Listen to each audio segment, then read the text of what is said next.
Well, welcome back to the Timeline Ranch. It's a nice morning. I'm going to walk around and talk about the projects that I'd like to get done this trip.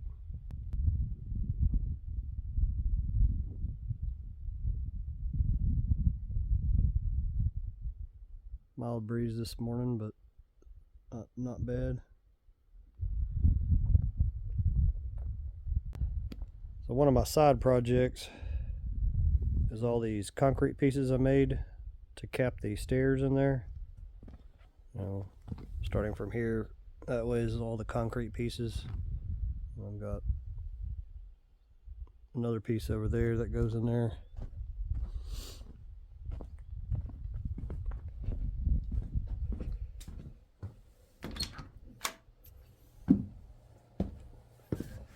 I just set these in place. They're not attached or anything, but they're not too far off. That top one I knew was going to need to be trimmed. I need to cut some off that end over there. That's kind of what it's going to look like. I'll have to put some hardy backer behind it and then adhere it to it. I'm going to epoxy coat these before I put them on the wall though. And then once both sides, that side and this side are in place, I can get the measurement for the step, set that, and then the toe board will be last. And it should be all closed up and looking. It's a real similar process to terrazzo, if you know what that is. So I should have all the pieces to cover everything here at the stairs. I'll need to take these boards off and insulate underneath that in that exterior wall, and put some hardy backer or something for a fire break between the framing and the interior part of the building. The first thing this morning before it was daylight, I got up and took the flue stack down and cleaned these shelves real good, because the main reason I got that epoxy was to coat these shelves so I can go ahead and finish out this little side. What I'm worried about is cooking on the stove and things that splatter off, when it's cooking, get on this limestone, because this stuff's like a sponge. Anything that hits it just soaks in. I need to get it grouted and caulked, and then I can put that sealer on it and I won't have to worry about it. It could be cleaned after that. But that's the reason I got the epoxy, was to do these shelves, but I know I'm going to have some left, so that's why I decided to go ahead and make the pieces for the stairs so I didn't waste any of it. There's that one odd piece I was talking about to meet the 8-inch high base there. As far as the building, that's the only thing I'm wanting to do in here though, this trip. So here's the trees I brought. These are the Chinese chestnut. Got 3 of those. This is the English walnut.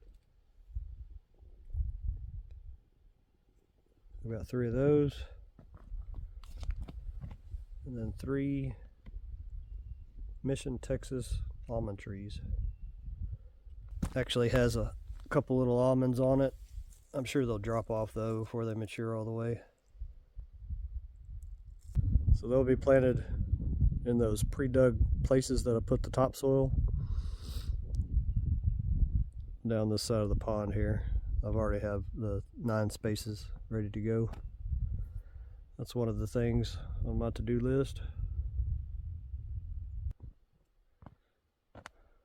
Over here on the east side of the pond, I'm going to go ahead and finish out this fence. And the reason I'm going to put some time into that, I need to do it at some point anyway, but the highest thing on my priority list was the pond, getting it done, because that'll give me the opportunity to do a lot of other things. But I need to do this so I can isolate a little section to keep the mule deer out, as I want to plant again, like I did last time, cantaloupe, watermelon, and some other varieties of plants. But I want to see what they do when they're not under the pressure of the animals chewing on them. So that's the reason I want to finish this out. I'm still going to do those little independent fences around each tree that I plant, like I did to the pecan trees down there.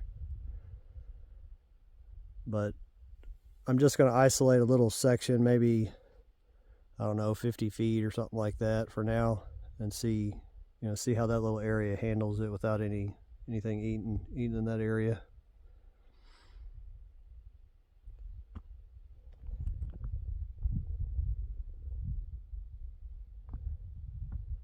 The other thing I'm going to do, I was wanting to dig this section of soil out right here between the area that had excavated the last trip, but looks like we got some rain in between my last trip and this one.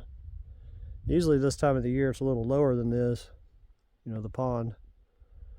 I was wanting to get this out of here so both sides are connected. It's still going to get water,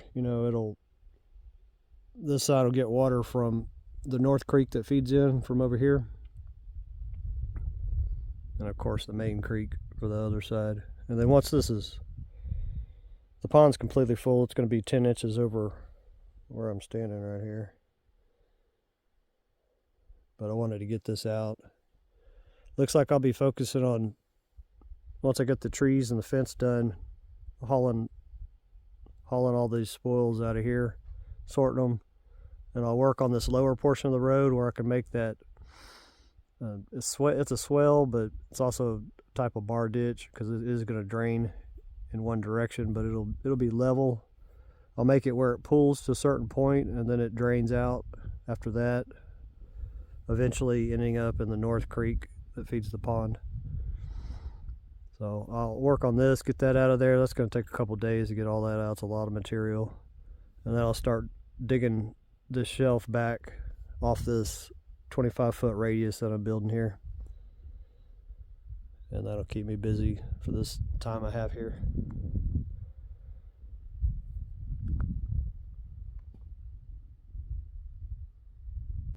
Well, that's it for the plans I want to get done this trip. We'll see how it goes.